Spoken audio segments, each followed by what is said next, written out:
Right. Good morning. My name is Lee Moffitt. I am a social worker here at I Wish I Had $1 Million treatment facility. My role as a social worker is to be your support. I can provide resources, and we'll just sit here. And today we'll just address anything that any of your concerns that you have today, and anything you'd like to talk about.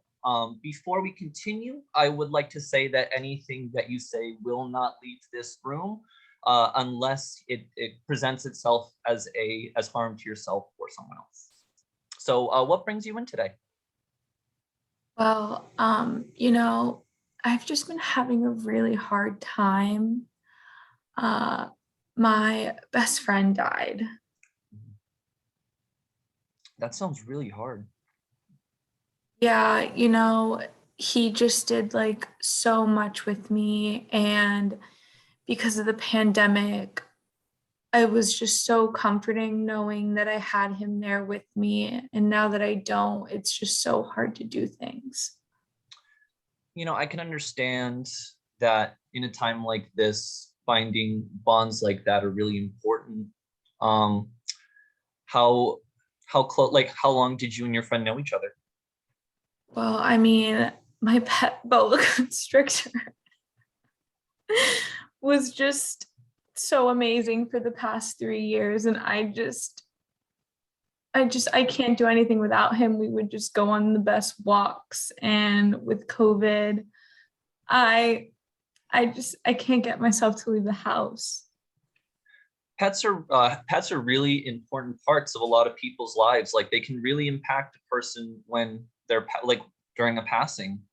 Um, have you ever, found yourself, sitting on the couch too long, or have you found yourself, not feeling like you want to go to work, or like how do you like how have you been feeling lately? Like, what's your physical feelings like?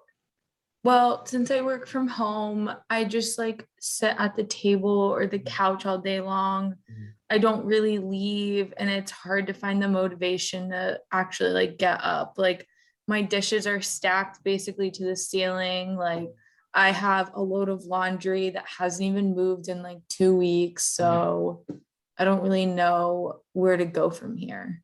Okay. Okay. And in your living area, was it just you and your boa constrictor, or are you living with someone else too?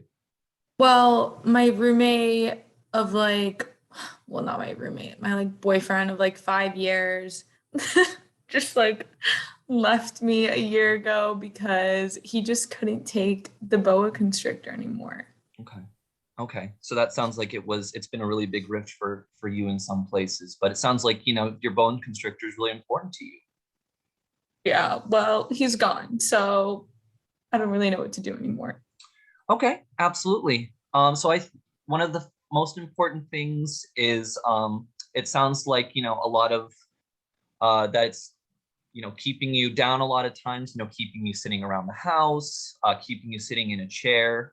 I think one of the best things to do is if you'd like, we can try to get active, get moving.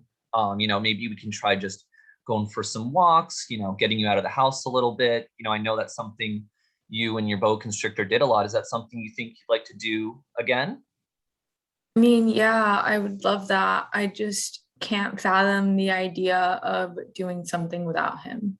Absolutely. And it's good to keep in mind that, this is a process. It is going to take, time. It's going to take it's going to take over time. It's going to get a little bit easier. And especially when it comes to loss, we all do have to go through a grieving process.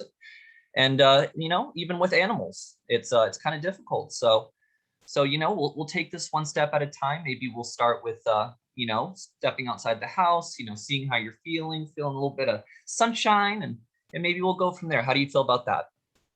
Yeah, I would also maybe like to like maybe get a new one unless it's like too soon. If that's totally depends on you. If you feel like you're ready to get a brand new boa constrictor, I think that would be a wonderful idea. It sounds like you really like boa constrictors. So if that's something that, you feel good doing, you don't feel like it's too soon, I think it's up to you. Thank you so much. This has like already been so much help. Yeah, it's my pleasure. I really appreciate you talking to me today and coming in and see me. Okay. You handled that one like a champ. I had no idea where I was going with that. Now that I can take a good deep breath out. Yeah, let it out. Let it out. I was like, my hands were just like I was like keeping down here. I was like, Let it out. It's fine.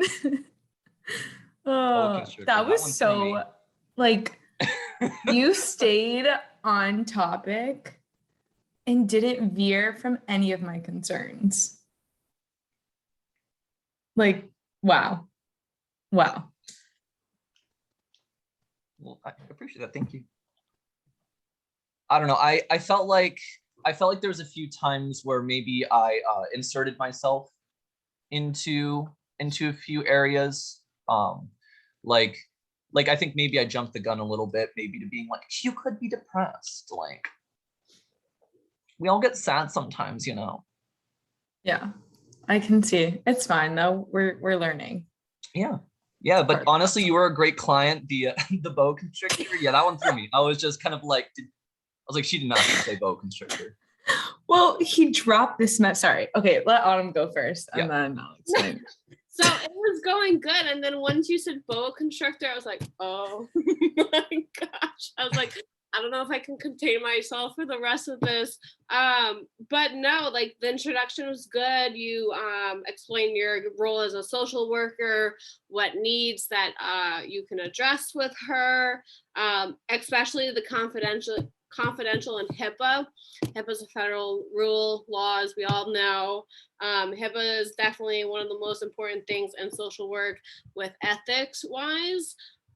So it's really good that you included that as well. And then you also provided like, you did say, I know it's really hard to lose a friend. I would have probably said, oh, my condolences to you. That just, you know, everyone's different. Yeah. And then you also included like what she can do to have peace of mind, like go for walks, be active, support systems, building a structure is really good too, just to get back on track with your life and what you enjoy and how to get out of like situations like that. Yeah, very effective introduction. That was great. Dr. All right. Barsky, did you tell her to put a boa constrictor in there? Yeah, I did ask for that.